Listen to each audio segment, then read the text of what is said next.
يا صباح الفل. النهاردة هنحضر مع بعض صوابع زينب او اصابع زينب.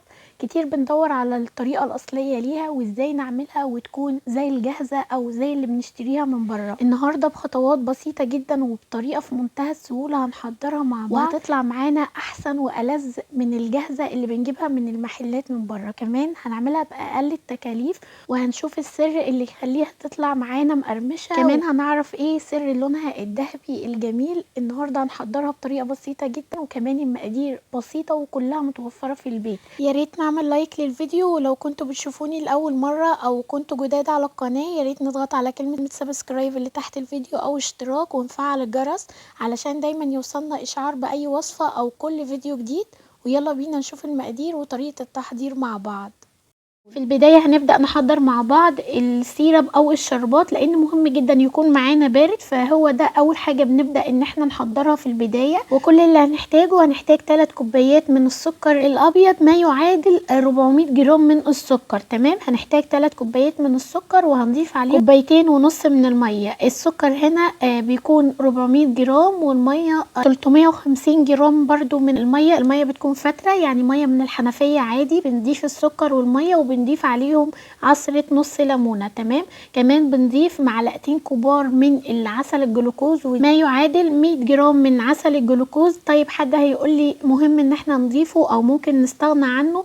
هو ممكن نستغنى عنه بس هو بيخلي تقعد معانا كذا يوم مقرمشة، وكمان زي ما نكون لسه عاملينها بالظبط، يعني بيخليها تقعد معانا فترة طويلة من غير ما يجرى لها حاجة. بتفضل محتفظة بالقرمشة بتاعتها من غير ما تطرى معانا او لونها يتغير ويبقى فاتح كده زيادة عن اللازم. ساعات كتير لما نبقى عاملين قطايف او مثلا اصابع زينب او بلح الشام لو سيبناه يومين 3 بنحس ان هو لونهم اتغير كده. فاضافة عسل الجلوكوز بتكون كمادة حافظة ليهم، بتحفظهم كده وبيفضلوا بالقرمشة بتاعتهم وبشكلهم لحد اخر واحدة فيهم. نرجع لوصفتنا. بعد ما بنضيف المية والسكر وعصرة نص الليمون وعسل الجلوكوز بنحط السيرب او الشربات على نار هادية لمدة ربع ساعة يغلي كويس جدا معانا لحد ما يتقل ويبقى معانا بالشكل ده. قبل ما بنطفي عليه النار بنضيف 2 باكت من الفانيليا او معلقة صغيرة من الفانيليا. بعد كده بنسيبه يبرد تماما، يعني مهم جدا نبدأ بيه هو اول حاجة قبل ما نبدأ نعمل اصابع زينب ب4 أو 5 ساعات علشان ناخد نتيجة افضل ويكون برد كويس معانا او نتأكد ان هو بارد معانا كويس. دلوقتي هنبدأ نحضر مع بعض اصابع زينب، وكل اللي هنحتاج نص كيلو من الدقيق ما يعادل 500 جرام من الدقيق. هنضيف على الدقيق 150 جرام من دقيق السميد ما يعادل كوباية الا ربع من دقيق السميد. كمان هنحتاج 10 جرام من الخميرة ما يعادل معلقة صغيرة جدا ممسوحة من الخميرة. تمام، بنضيف الخميرة والسميد والدقيق على بعض بالشكل ده وبنقلبهم كويس جدا علشان نتأكد ان هما اندمجوا كويس مع بعض.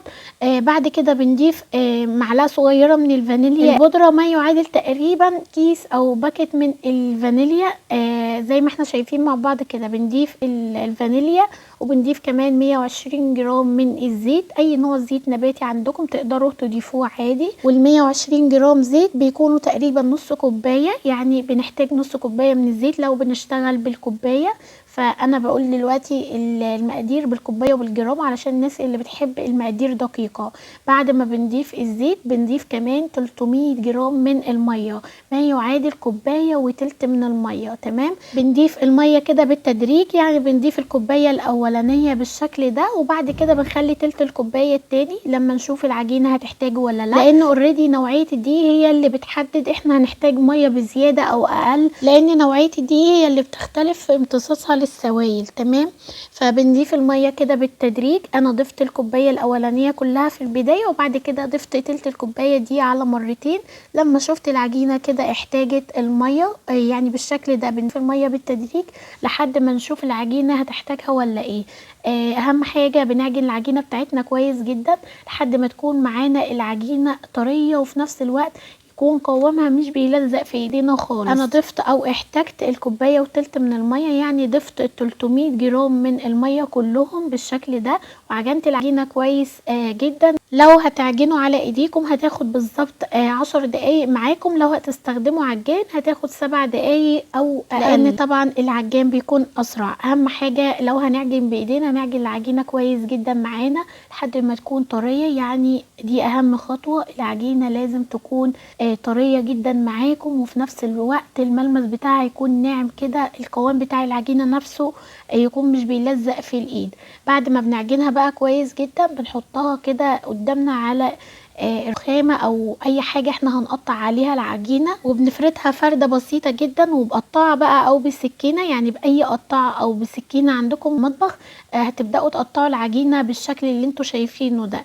هنبدا نقطعها كده بالطول، يعني هنقطعها بالشكل ده، وبعد كده هنبدا نقطع كل قطعه من دول بالعرض كده عشان تبقى معانا قطع صغيره. كل قطعه من القطع الصغيره اللي احنا هنقطعها دي هتكون واحده من اصابع زينب. بناخد قطعه كده من العجينه اللي احنا قطعناها، وهنبدا نقطعها لقطع صغيره زي ما احنا شايفين كده مع بعض. هناخد بقى كل العجينه وهنعمل فيها نفس الطريقه كده، يعني هنقطعها بقى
ما قطعنا كل عجينه. بنبدا ان احنا ناخد قطعه من العجين كده وبنبرمها برمه بسيطه جدا بايدينا. بعد كده هنبدا نشكل اصابع زينب. لفيت لفه كده بسيطه في المطبخ، قعدت ندور على حاجه ان انا اشكلها بيها، فما لقيتش غير المصفى او الصفايه القمر دي. اعطتني برضو شكل حلو جدا لاصابع زينب، نفس الشكل تقريبا اللي احنا بنجيبه من بره. مش عارفه بصراحه لو كان في قطعه لاصابع زينب ولا لا، بس انا استخدمت المصفى دي بس اعطتني برضو نفس النتيجة، وكانت اصابع زينب في منتهى الجمال، يعني واخدة نفس الشكل بالظبط اللي احنا من بره.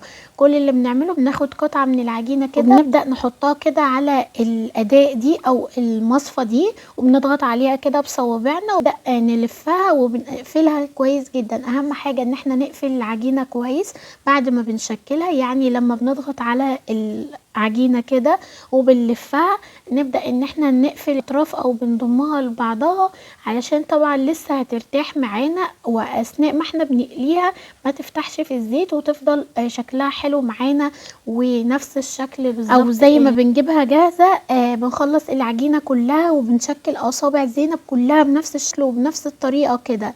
كل اللي بنعمله بناخد حتة من العجينة او قطعة من العجينة وبنضغط عليها كده بايدينا وبنبدأ نلفها كده، وبنقفل اطراف العجينة كويس جدا بايدينا، يعني بنضمها لبعضها كده علشان ما تفتحش معانا اثناء التسوية او اثناء ما احنا بنقليها. هخلص الكمية كلها وبعد كده هنرجع نشوف هنعمل ايه.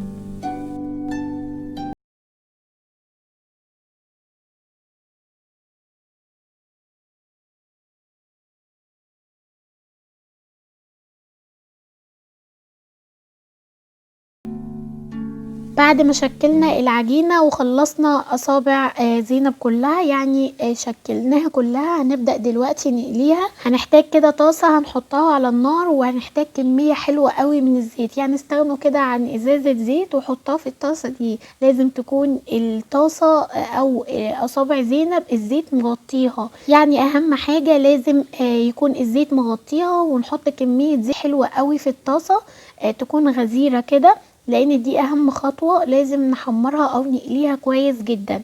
بنسخن الزيت كويس، وبعد كده بنبدأ نحط اصابع زينب، يعني بنحط كمية كده مناسبة للطاسة اللي احنا بنقلي فيها اصابع زينب. في البداية الزيت بيكون سخن، وبعد ما بنحط اصابع زينب بنحاول ان احنا نهدي النار، يعني بتكون النار متوسطة علشان تستوي معانا كويس، وعلشان كمان تاخد لون موحد كده وتبقى زي اللي بنجيبها من بره. لازم تقلوها كويس، ودي اهم خطوة لازم تاخدوا بالكم من التسوية، يعني تكون على نار متوسطة كده. بعد ما بنحط اصابعنا في الزيت لازم تكون النار متوسطة بالشكل اللي انتوا شايفينه ده. شايفين ما شاء الله واخده لون موحد، لونها ذهبي وحلو قوي. بعد ما قليت اول شويه معاكم بدات ان انا احطهم في السيرب بالشكل ده. واهم حاجه يكون السيرب بتاعنا بارد جدا، يعني زي ما قلت لكم في البدايه مهم جدا ان احنا نحضره من الصبح لو امكن، يعني نحضره كده قبلها باربع او 5 ساعات علشان نتاكد ان هو بارد تماما. تمام. بنحطها كده وبنغطيها كويس جدا في السيرب، وبنقلبها تقلبتين 3 علشان نتأكد ان كل قطعة من اصابع زينب متغطية كويس بالسيرب.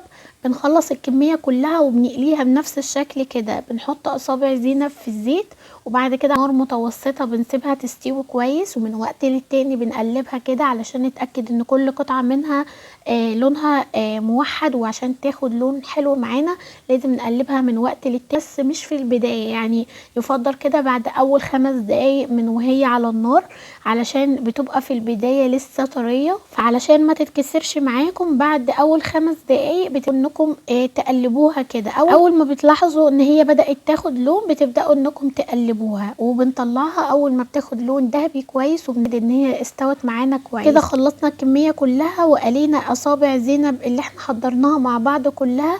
طبعا مجرد ما بنطلعها من الزيت مهم جدا ان احنا نحطها في السيرب، وبنسيبها شويه لحد ما بنتاكد كده ان هي شربت كويس من السيرب. بنحطها في السيرب او الشربات بعد ما بنقلبها اول تقلبتين 3 كده، يعني لما بنتاكد ان هي اتقلبت كويس والسيرب فيها تماما بنسيبها 5 دقايق في السيرب علشان تشرب السيرب كويس. وبعد كده بنبدأ ان احنا نصفيها على مصفى او على اي حاجة. اهم حاجة نصفيها كويس جدا من السيرب او الشربات الزيادة.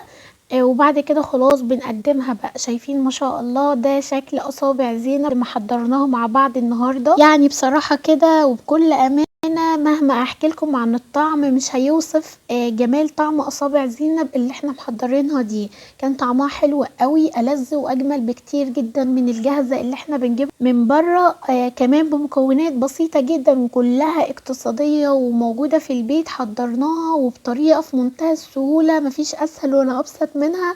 حضرنا كمية حلوة قوي من اصابع زينب، هشة ومقرمشة وطعمها حلو قوي. عايزة اقول لكم ان اللي لونها غامق شوية دي بتكون ألذ من اللي هي لونها فاتح. انا بحب اللي هي بتكون لونها غامق شوية، بتكون طعمها احلى، وطبعا بتكون مقرمشة اكتر. كده حضرنا مع بعض النهاردة صوابع زينب او اصابع زينب. يا رب يكون الفيديو عجبكم. يا ريت ما ننساش نعمل لايك للفيديو لو لسه ما عملناش، ونضغط على كلمة سبسكرايب او اشتراك وفعل الجرس، واشوفكم على خير.